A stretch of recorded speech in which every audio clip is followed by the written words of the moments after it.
Ram Ram Ram to everyone. A very warm welcome, Swagatam, to the sixth session of Lalita Sahasranama Parayanam. As usual, we will start with the Mangalam to our Jagat Gurus. Gurureva gatihi gurumeva bhaje gurunaiva sahasmi namo gurave na guro paramam shishurasmi guroho matirasti gurau mama pahi guro.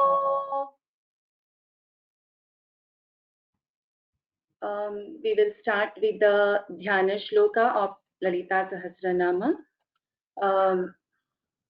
Like our previous classes, I request all to visualize the form of Lalita Mahatripura Sundari in our thought, mind, heart completely for a few seconds with bhakti and shraddha.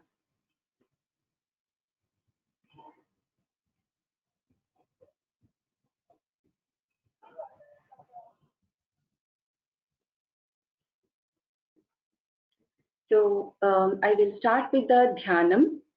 After that, I request today's panelists, Amoga and Aditi, to chant the previous class shlokas till shloka number 17. And the last class shlokas 18 to 24, I will chant again along with the panelists. And then we will move on to the new shlokas. And of course, participants at that point of time can also raise their hand to chant. Sindhurarunavigrahan trinayanam manikya-maulispurat taranayakashekharam smitamukhi-mapinavakshoruham panibhyamaliपूर्णरत्नचषकं रक्तोत्पलं बिभ्रतीम् सौम्यां रत्नघटस्थरस्तचरणां ध्यायेत् परामम्बिकाम्.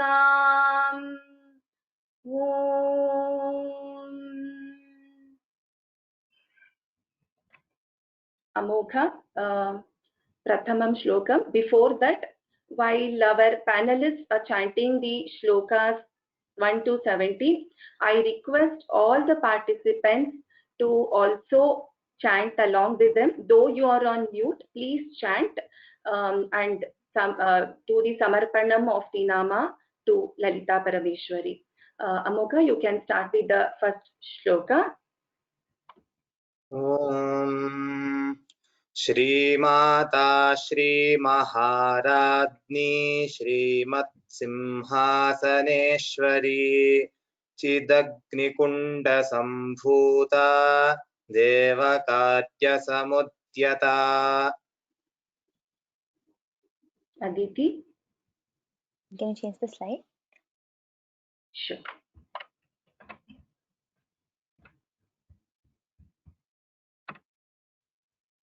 Yes. Udyadbhanusahasrabha Chaturbahu Samanvita Ragaswarupa Pashadhya Krodhakarankushojjvala Manorupekshu-kodanda Panchatanmatra-sajaka Nijaruna-prabha-pura-majjad-brahmanda-mandala. Champaka-shoka-punnaga-saugandhikalasatka Kuruvindamani-shreni-kanat-kotira-mandita Ashtami-chandra-vibhrajadalika-sthala-shobhita Mukha-chandra-kalankabha-mृगनाभिविशेषका. वदनस्मरमाङ्गल्यगृहतोरणचिल्लिका वक्त्रलक्ष्मी परिवाह चलन्नीनाभलोचना नवचम्पकपुष्पाभनासा दण्डविराजिता ताराकान्तितिरस्कारिणासाभरणभासुरा कदम्बमञ्जरी क्लिप्तकर्णपूरमनोहरा ताटङ्कयुगलीभूततपोनोडुपमण्डला पद्मरागशिलादर्शपरिभाविकपोलभूः नवविद्रुमबिम्बश्रीन्यक्कारिरदनच्छदा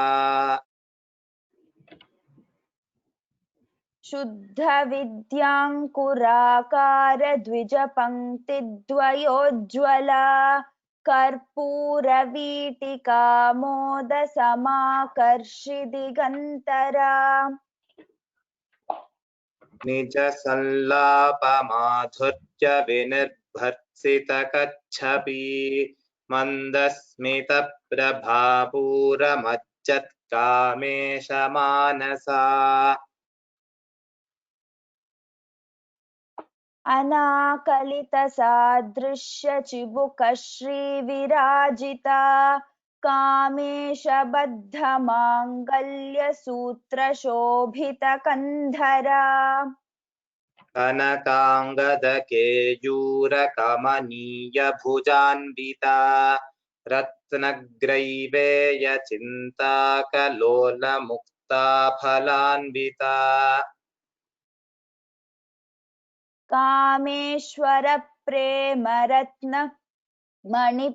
कामेश्वरप्रेमरत्नमणिप्रतिपणस्तनी नाभ्यालवालरोमालिलताफलकुसद्वयी लक्ष्यरोमलताभा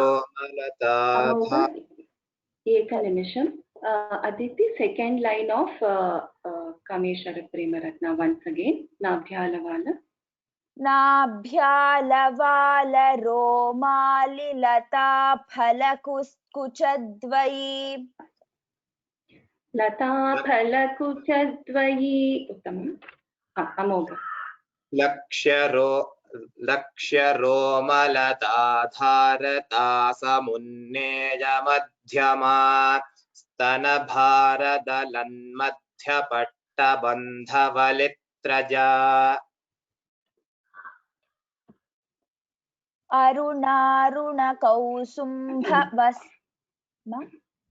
No, carry on.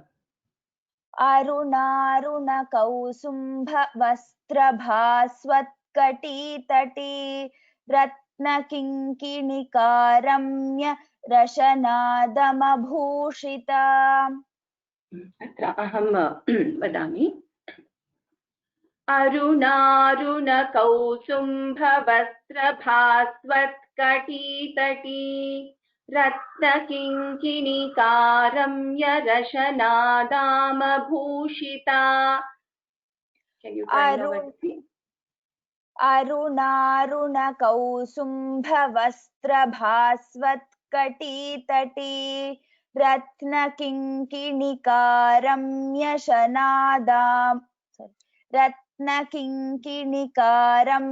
रशनादामभूषिता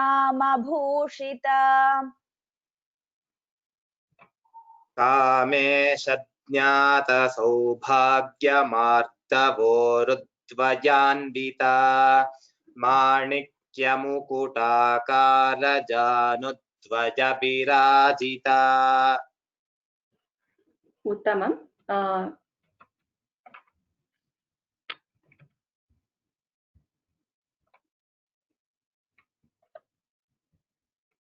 give me a minute.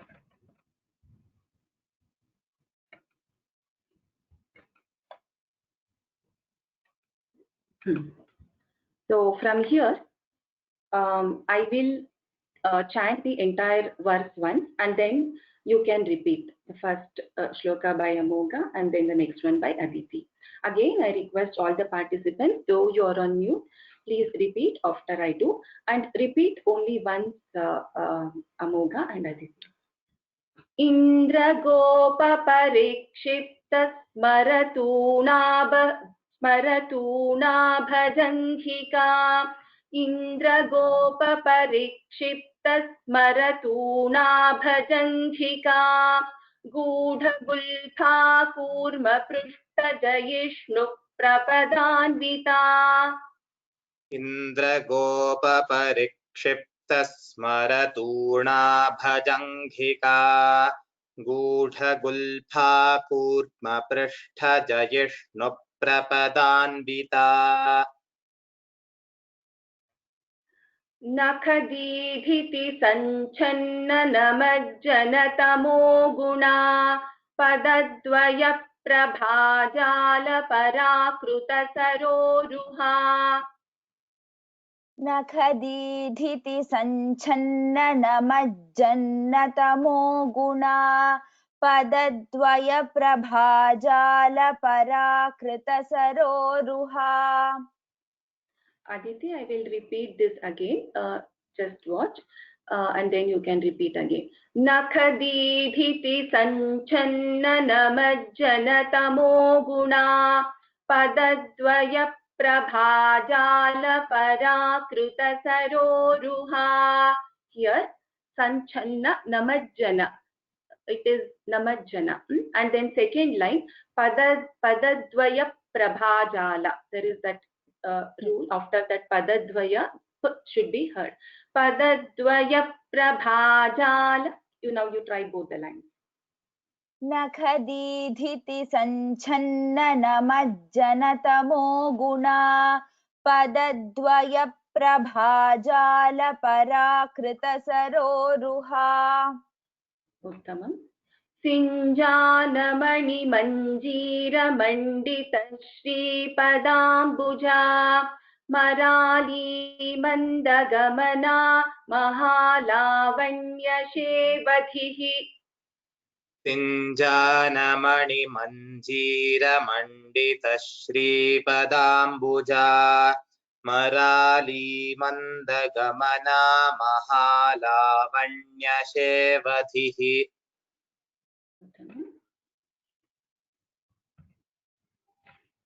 सर्वारुणानवद्यांगी सर्वाभरणभूषिता शिवकामेश्वराङ्कस्था शिवा स्वाधीनवल्लभा सर्वारुणानवद्यांगी सर्वाभरणभूषिता शिवकामेश्वराङ्कस्था शिवा स्वाधीनवल्लभा सुमेरुमध्यशृङ्गस्था श्रीमन्नगरनायिका चिन्तामणिगृहान्तस्था पञ्चब्रह्मासनस्थिता सुमेरुमध्यशृङ्गस्था श्रीमन्नगरनायिका चिन्तामणिगृहान्तस्था पञ्चब्रह्मासनस्थिता महापद्माटवी संस्था कदम्बवनवासिनी सुधासागरमध्यस्था कामाक्षी कामदायिनी महापद्माटवी संस्था कदम्बवनवासिनी सुधासागरमध्यस्था कामाक्षी कामदायिनी देवर्षिगणसङ्घातस्तूयमानात्मवैभवा भण्डासुरवधोद्युक्तशक्तिसेना समन्विता देवर्षिगणसङ्घातस्तूयमानात्मवैभवा भण्डासुरवधोद्युक्तशक्तिसेना शक्तिसेना समन्विता. Uttamam. Just for the benefit of new people, there are few newcomers in the session. So for the benefit of the newcomers, I'll just repeat some basic things. So the letters which you are seeing in green, they are actually, like for example, sha, the difference between sha and sha. So this is murdhanya sha, and whatever you are seeing in the red font is, for example, in this letter gha, here gha, this is gha mahaprana, where you have to put little stress. And in both the lines, if you see, I have underlined this entire line, right? So which means this is one name of Lalita Parameshwari. So if you go to the previous shloka, you can see I have not underlined any of this, which means these are different names. Mahapadmatavi Samstha is one name. Kadamba Vanavasini is one name. Wherever I have put the underline for the entire first two padas, that is first line, which means that is one nama of Lalitambika. So which have to be chanted together. So it's like one name chanted together. So with this, I'll go forward. And for the rest of the basic rules, I request all the newcomers to refer to the first session of this course on Sanskrit from Home page, where you can find the first session recording script and the course material also, to get familiarized with some of the basic rules. There are some people who are having some problem to hear. Amogha and Aditi, you are able to hear my voice clearly? Yes, ma'am. Yes, ma'am. Okay. Because of 3 to 4 people have messaged saying that they are not able to hear.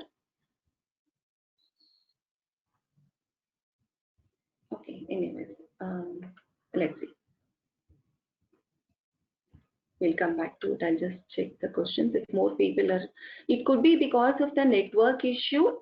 So if there is a, if you are facing any continuous network problem, I request you to log out and log in again, so that you'll be able to hear clearly. So next shloka onwards is a new one. Aditi and Amogha, I request you to chant twice after I teach this shloka.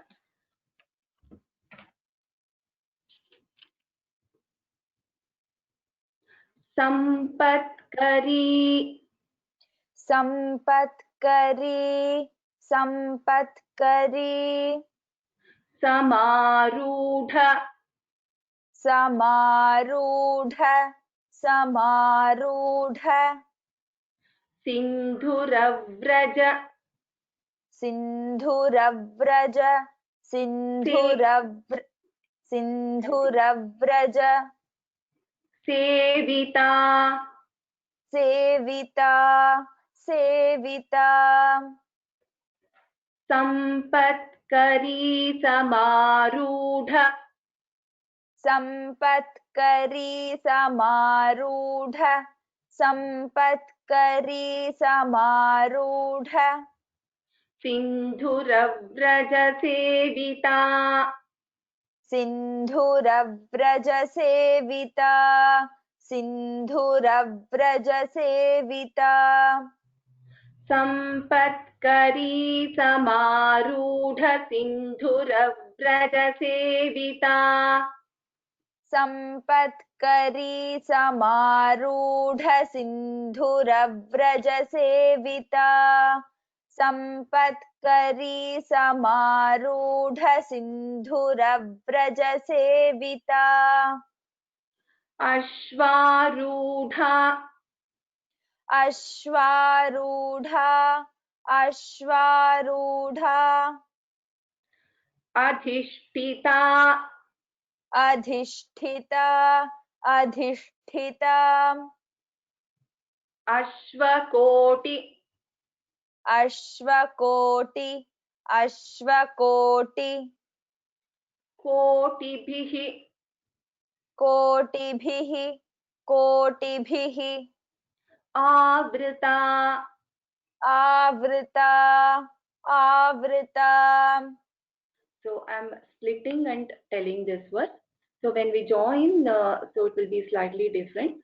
अश्वारूढाधिष्ठिताश्व अश्वारूढाधिष्ठिताश्व अश्वारूढाधिष्ठिताश्व कोटिकोटिभिरावृता कोटिकोटिभिरावृता कोटिकोटिभिरावृता अश्वारूढाधिष्ठिताश्व कोटिकोटिभिरावृता अश्वारूढाधिष्ठिताश्व कोटिकोटिभिरावृता अश्वारूढाधिष्ठिताश्व कोटिकोटिभिरावृता सम्पत्करी समारूढ सिन्धुरव्रजसेविता अश्वारूढाधिष्ठिताश्व कोटिकोटिभिरावृता सम्पत्करी समारूढ सिन्धुरव्रजसेविता अश्वारूढाधिष्ठिताश्व कोटिकोटिभिरावृता सम्पत्करी समारूढ सिन्धुरव्रजसेविता अश्वारूढाधिष्ठिताश्व कोटिकोटिभिरावृता. We'll move to the next one. Amogha. Chakraraj. Chakraraj Chakraraj रथारूढ रथारूढ रथारूढ सर्वायुध सर्वायुध सर्वायुध परिष्कृता परिष्कृता परिष्कृता चक्रराज रथारूढ चक्रराज रथारूढ चक्रराज रथारूढ सर्वायुध परिष्कृता सर्वायुध परिष्कृता सर्वायुध परिष्कृता चक्रराज रथारूढ सर्वायुध परिष्कृता चक्रराज रथारूढ सर्वायुध परिष्कृता चक्रराज रथारूढ सर्वायुध परिष्कृता गेयचक्र गेयचक्र गेयचक्र रथारूढ रथारूढ रथारूढ मन्त्रिणी मन्त्रिणी मन्त्रिणी परिसेविता परिसेविता परिसेविता गेयचक्र रथारूढ मन्त्रिणी परिसेविता गेयचक्र रथारूढ मन्त्रिणी परिसेविता गेयचक्र रथारूढ मन्त्रिणी परिसेविता चक्रराज रथारूढ सर्वायुध परिष्कृता गेयचक्र रथारूढ मन्त्रिणी परिसेविता चक्रराज रथारूढ सर्वायुध परिष्कृता गेयचक्र रथारूढ मन्त्रिणी परिसेविता चक्रराज रथारूढ सर्वायुध परिष्कृता गेयचक्र रथारूढ मन्त्रिणी परिसेविता किरिचक्र किरिचक्र किरिचक्र रथारूढ रथारूढ रथारूढ दण्डनाथा दण्डनाथा दण्डनाथा पुरस्कृता पुरस्कृता पुरस्कृता किरिचक्ररथारूढ किरिचक्ररथारूढ किरिचक्ररथारूढ किरिचक्ररथारूढ दण्डनाथा पुरस्कृता दण्डनाथा पुरस्कृता दण्डनाथा पुरस्कृता ज्वालामालिनि ज्वालामालिनि ज्वालामालिनि ज्वालामालिनि काक्षिप्त ज्वालामालिनि काक्षिप्त ज्वालामालिनि काक्षिप्त वह्नि वह्नि वह्नि प्राकारमध्यगा प्राकारमध्यगा प्राकारमध्यगा ज्वालामालिनि काक्षिप्त वह्नि प्राकारमध्यगा ज्वालामालिनि काक्षिप्तवह्नि प्राकारमध्यगा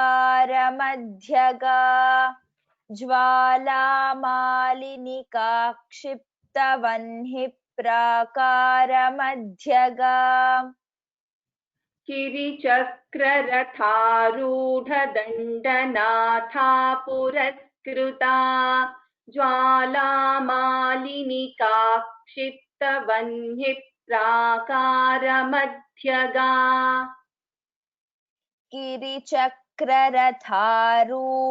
दण्डनाथा पुरस्कृता ज्वालामालिनि काक्षिप्तवह्नि प्राकारमध्यगा किरिचक्ररथारूढ दण्डनाथा पुरस्कृता ज्वालामालिनि काक्षिप्तवह्नि प्राकारमध्यगा Uttamam. We'll go to the next shloka.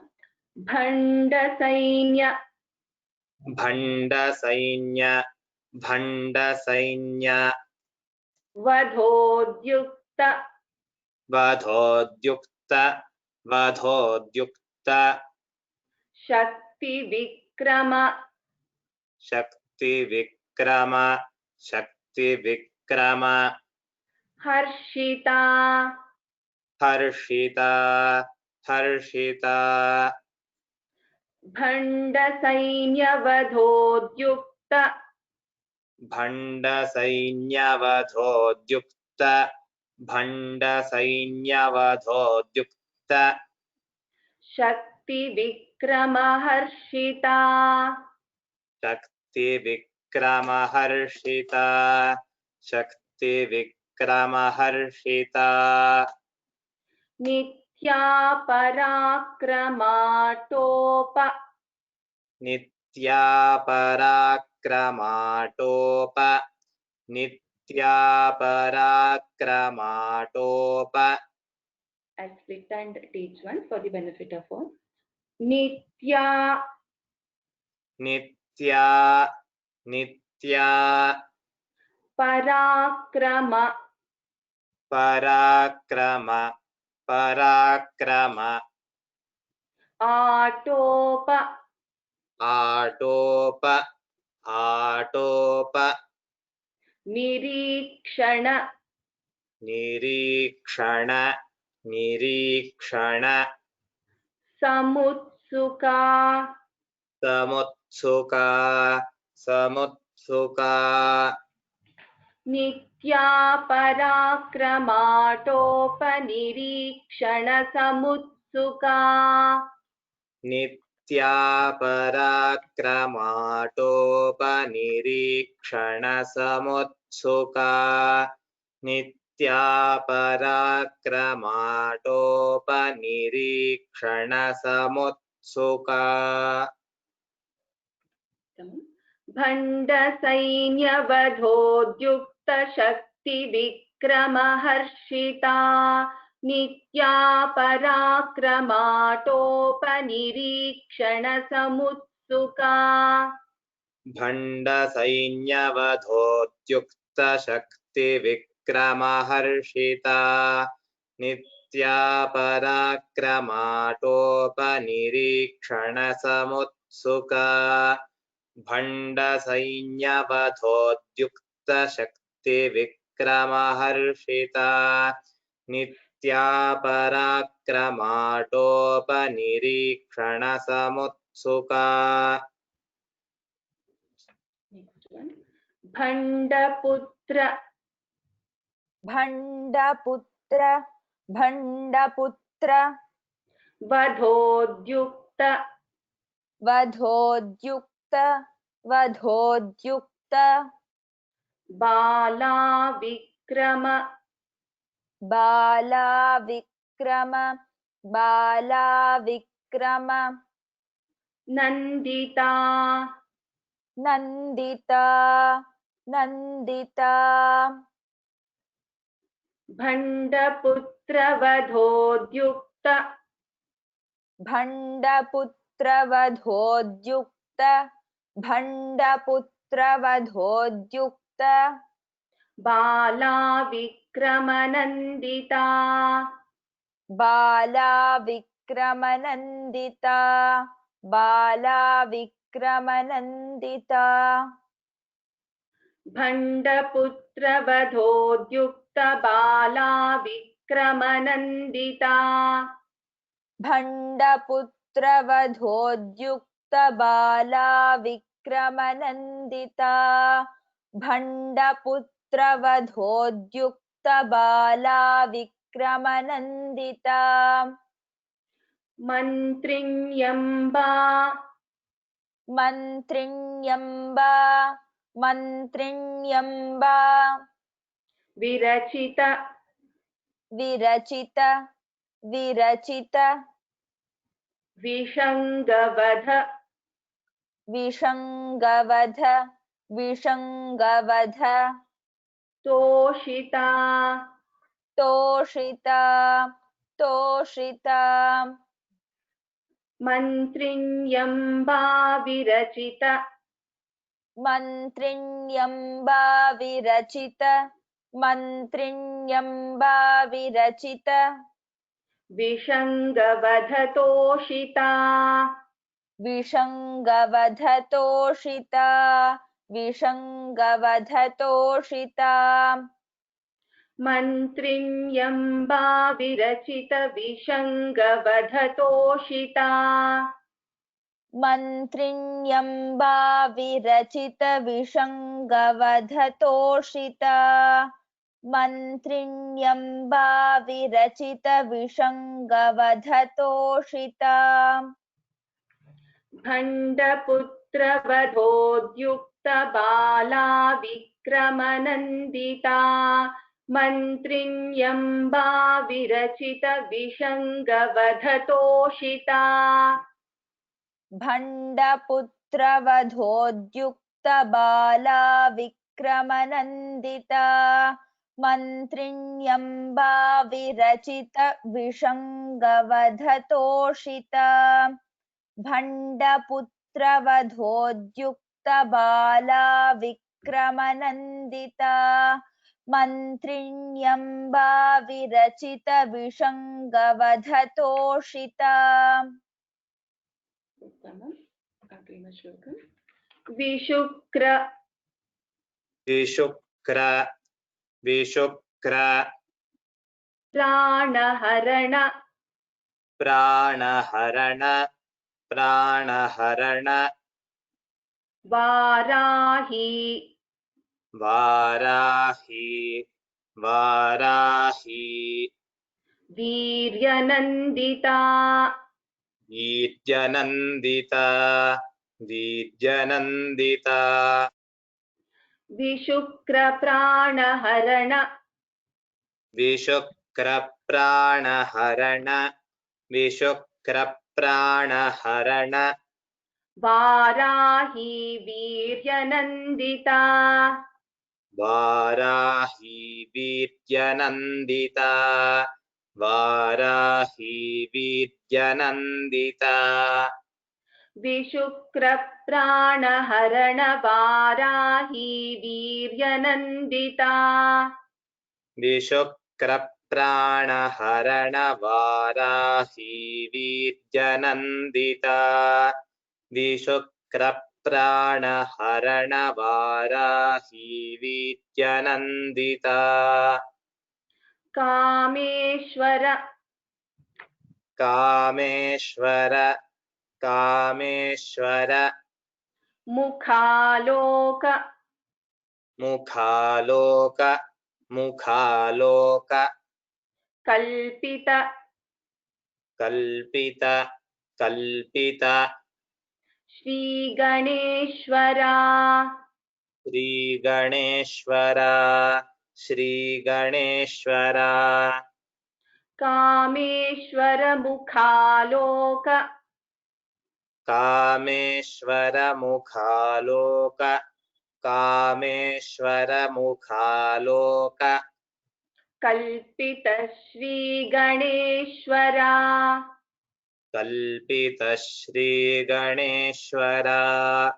कल्पित श्रीगणेश्वरा विशुक्रप्राणहरण वाराही वीर्यनन्दिता कामेश्वर मुखालोक कल्पित श्रीगणेश्वरा विशुक्रप्राणहरण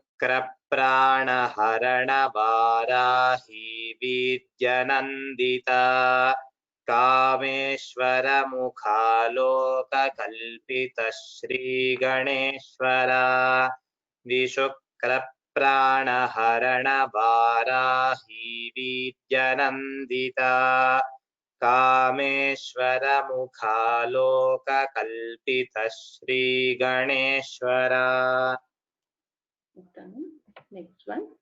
महागणेश महागणेश महागणेश निर्भिन्न निर्भिन्न निर्भिन्न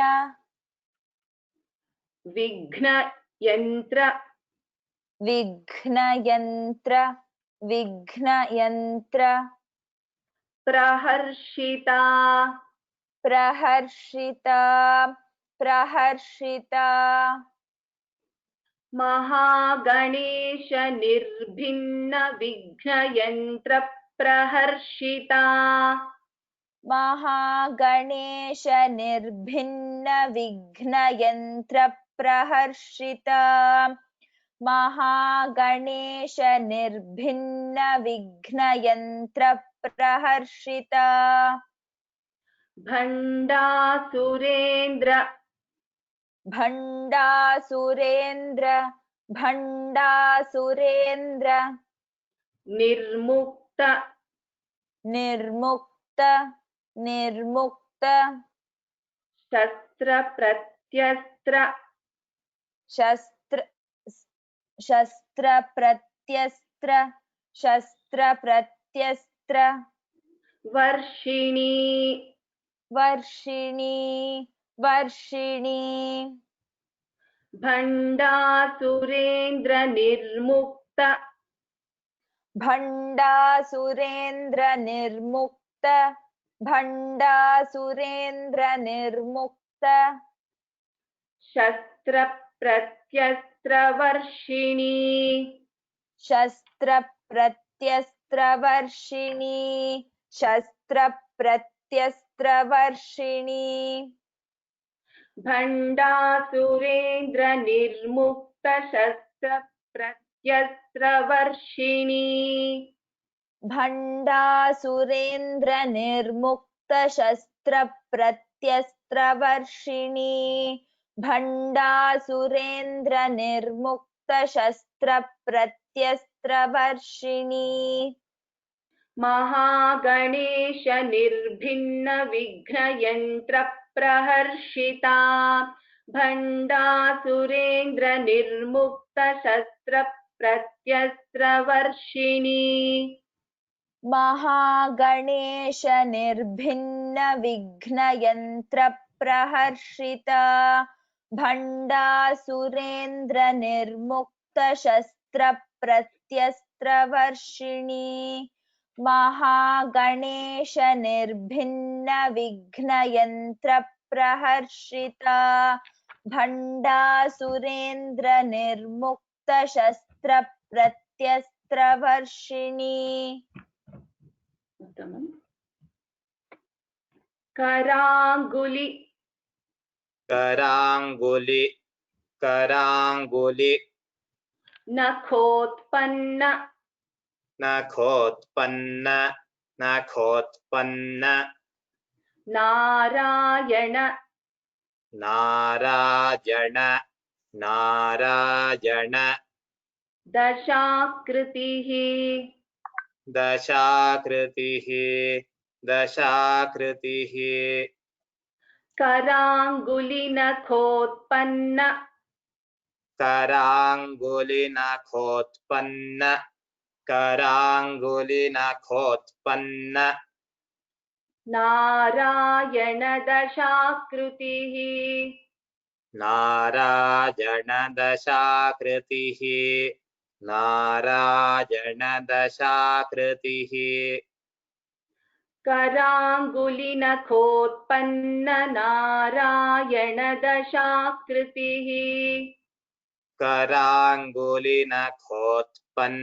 नारायण दशाकृतिः करांगुलिनखोत्पन्न नारायण दशाकृतिः महापाशुपतास्त्र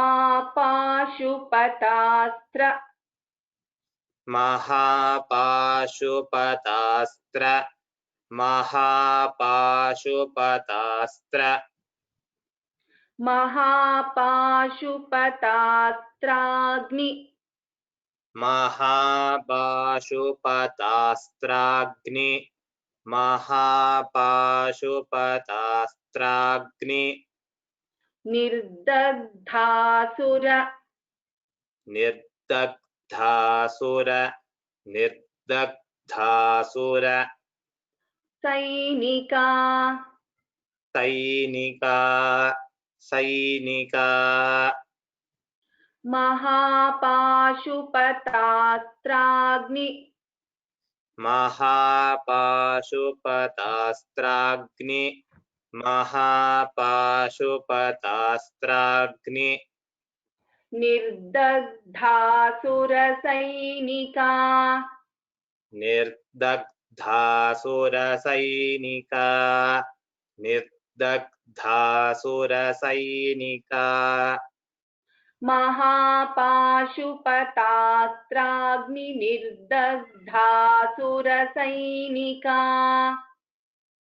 महापाशुपतास्त्राग्नि निर्दग्धासुर सैनिका महापाशुपतास्त्राग्नि निर्दग्धासुर सैनिका करांगुलिनखोत्पन्न नारायण दशाकृतिः महापाशुपतास्त्राग्नि निर्दग्धासुर सैनिका करांगुलिनखोत्पन्न नारायण दशाकृतिः महापाशुपतास्त्राग्नि निर्दग्धासुर सैनिका करांगुलिनखोत्पन्न नारायण दशाकृतिः महापाशुपतास्त्राग्नि निर्दग्धासुर सैनिका उत्तमम् धन्यवादाः अमोघा and Aditi. Now I will request the participants to raise their hands for chanting.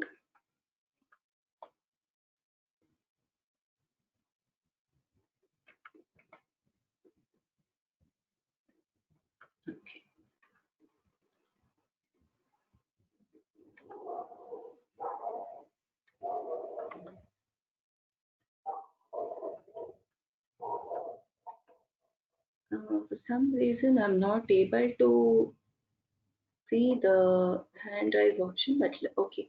Venkateshwaran Gopala, Mahodaya, you are self-muted, I guess.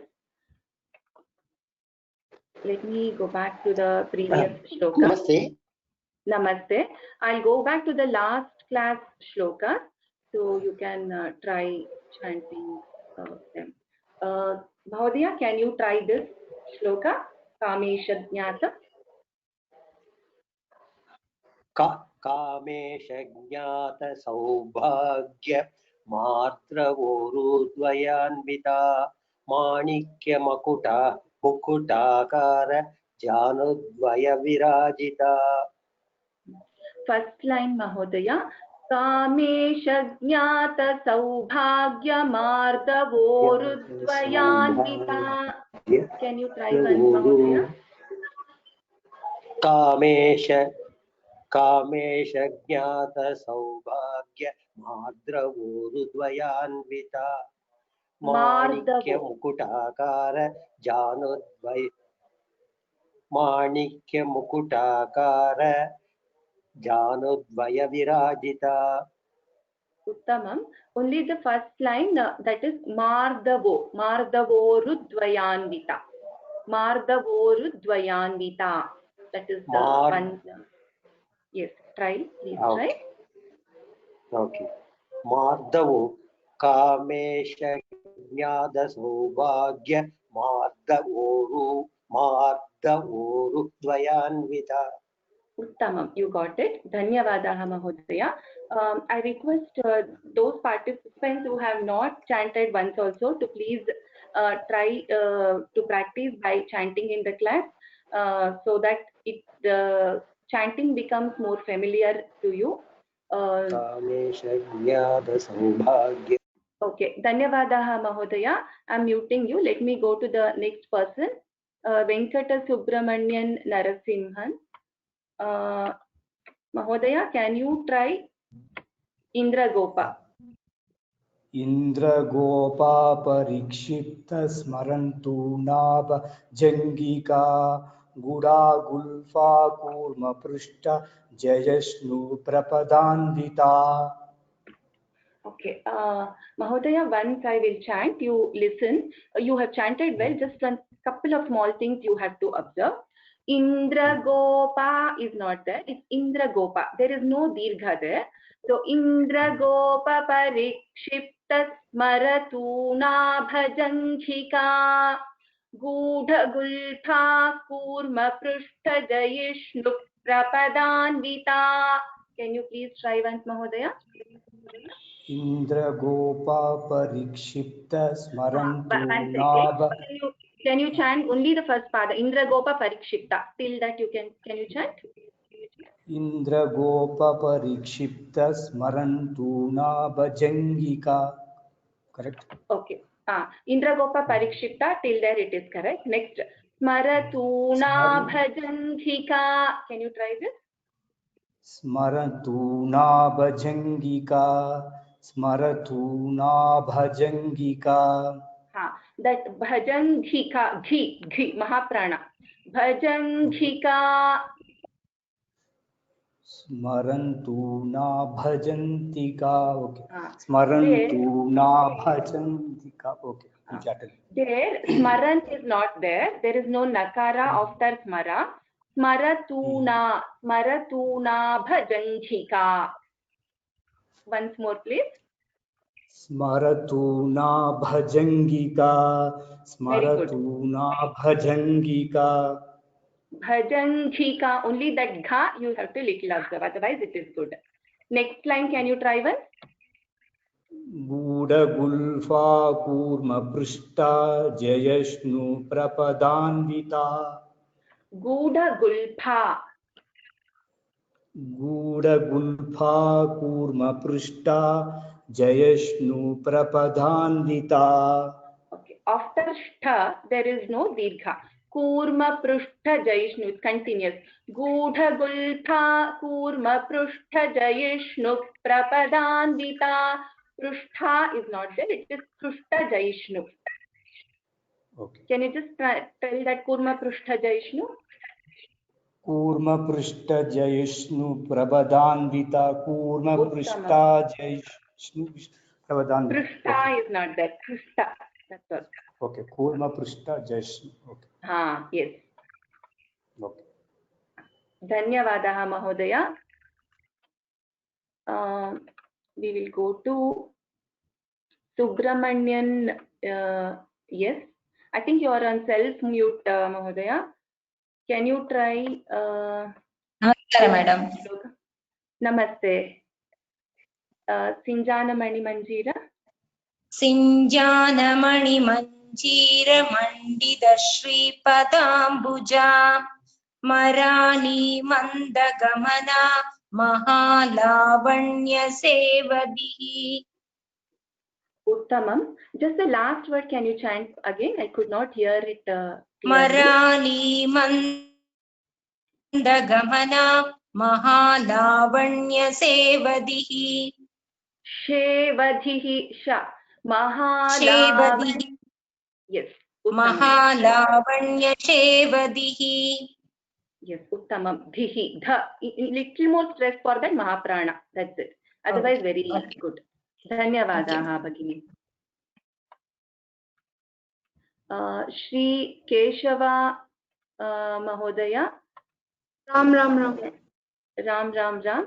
Sarvaruna Navadyangi. Can you please try?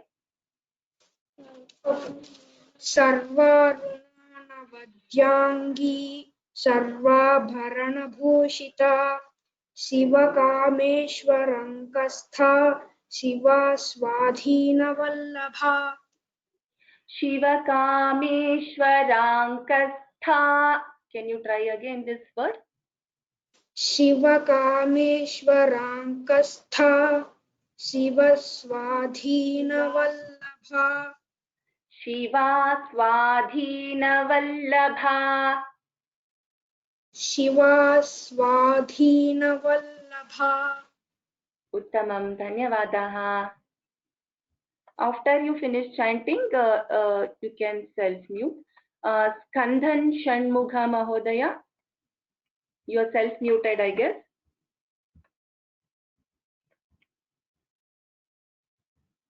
I think you are self-muted.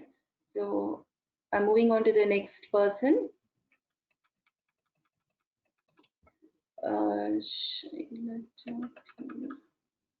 Shailaja PS.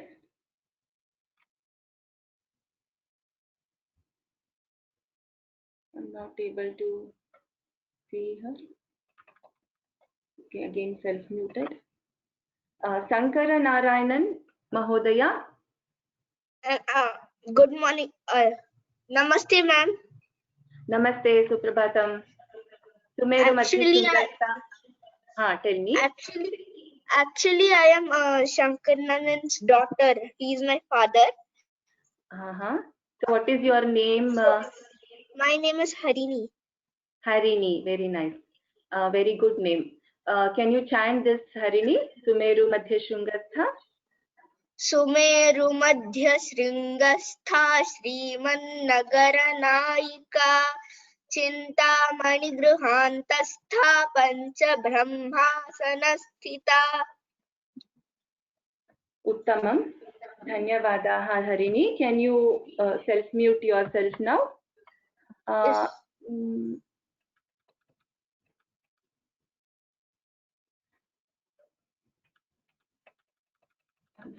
Meena Raman. Meena Raman, I think. Yes. Namaste. Okay. Namaste. Can you try this shloka, Bhagini? Which one? This Mahapadmadavi. Mahapadmadavi, yes. Mahapadmadavi samstha Kadamba Vanavasini Sudha Sagara Madhyastha Kamakshi Kamadayini. Sudha Sagara Madhyastha. Can you chant this again, Bhagini? Sudha Sagara Madhyastha Kamakshi Kamadayini. उत्तमं, धन्यवादाः। Kanaka Mahalakshmi Bhagini, I think you are self-muted. Kanaka Mahalakshmi Bhagini. Ha. Yes, madam. Namaste. Can you try this shloka? Devarshi. Devarshi Gana Sanghata Stuyamanatma Vaibhava Bhanda Suravadhodyukta Shakti Sena Samanvita. Uttamam Bhagini. Only one small suggestion. See, when you are chanting, you are actually giving a pause and a dirgha after the ta. That is Devarshi Gana Sanghata. You are telling there is no dirgha there. It is Devarshi Gana Sanghata Stuyamanatma Vaibhava. Similarly, in the second line, Khanda Suravadhodyukta Shakti Sena Samanvita. So Vadhodyukta is not there. Vadhodyukta Shakti Sena Samanvita. It is one full line. Okay. So otherwise it was good, Bhagini. Do you want to try again? Okay, ma'am. Okay, just one. Rendo line hai na? Devarshi Gana Sanghata Stuyamanatma Vaibhava Bhanda Suravadhodyukta Shakti Sena Samanvita. Only thing is, Bhagini, like I told earlier, Sanghata is not there. Sanghata, that's all. No dirgha. Vadhodyukta is not there. Vadhodyukta. So sometimes I understand that, telling continuously is a challenge, but if you practice, it will come. Okay. So next class, please try this again. Dhanyavadaha, Bhagini. Dhanyavada.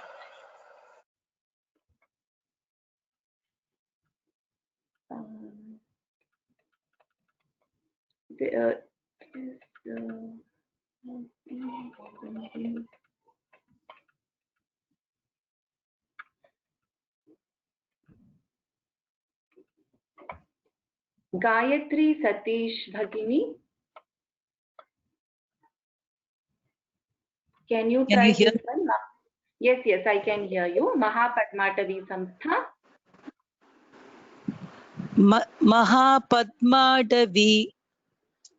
Mahapadmatavi Samstha Kadamba Vanavasini. Sorry, I'll repeat it again.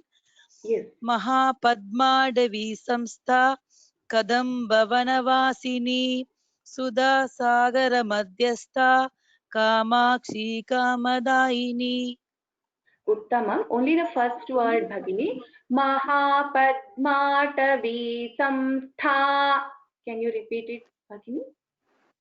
Mahapadmatavi Samstha or V Samstha, is it? Mahapadmatavi Samstha Kadamba Vanavasini Sudha Sagara Madhyastha Kamakshi Kamadaini. You are chanting the entire shloka very nicely. Only the first word, little bit like improvement. Mahapadma, it is ta. It is not da, it is ta.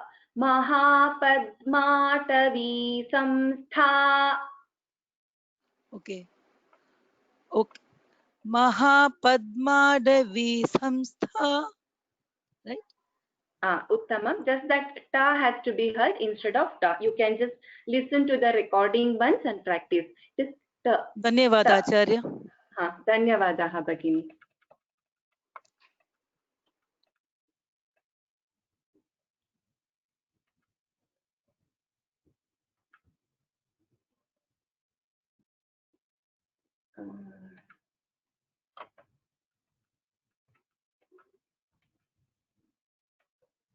I'm trying to give chance to those people who had not chanted earlier. So I'm looking for now I am looking for the people who have not chanted once also. Anjana Devi Bhagini, I think you are on self-mute. You're there? Namaste. Namaste. Sumeru Madhya Shungatha. सुमेरुमध्यशृङ्गस्था श्रीमन्नगरनायिका चिन्तामणिगृहान्तस्था पञ्चब्रह्मासनस्थिता. So only for the letters where we have highlighted in red, we have to put little more stress like Mahaprana. In this verse, Sumeru Madhya, dha is a Mahaprana. Shungatha, tha. Similarly, Chintamani Gruhantastha, Pancha Brahmasana Sthita. Can you try once again, Bhagini, please? Okay. सुमेरुमध्यशृङ्गस्था श्रीमन्नगरनायिका चिन्तामणिगृहान्तस्था पञ्चब्रह्मासनस्थिता. Uttamam, Dhanyavadaha. Let me just quickly look at the question. So I'm not able to open the question span now. Yes.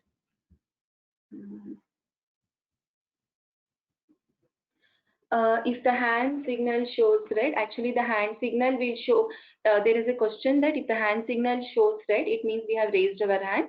Actually the hand signal, if you click, it will be shown as green so that I can call you. It will be green.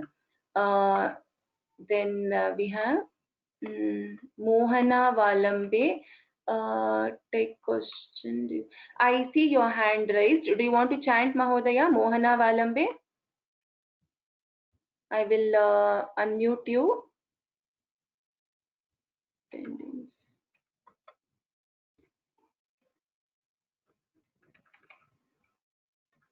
I have unmuted you. Do you want to try Mahodaya? I think you are self-muted.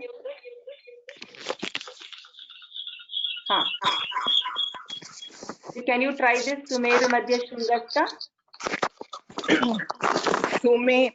Sumeru Madhya Shringastha Srimannagaranaika Chintamani Grihantastha Pancha Brahmasanastitha.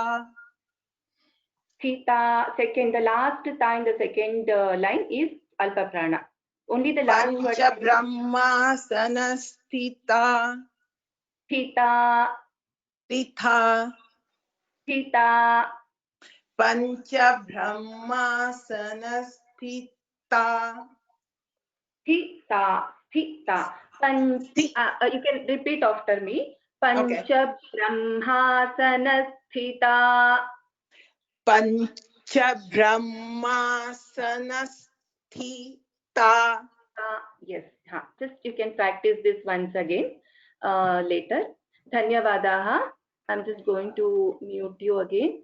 So let me come back to the questions. We have to restart. Okay. So if you have a problem, you're not able to hear the audio or not able to see the presenters or panelists, you can actually rejoin or restart the browser again so that you will be able to do that. Some of you had asked a question that how we can become panelists. So after a few classes, at least another 5-6 classes, once you practice telling during the class as participants, then maybe over a period of time, we can add you for as panelists if you are interested.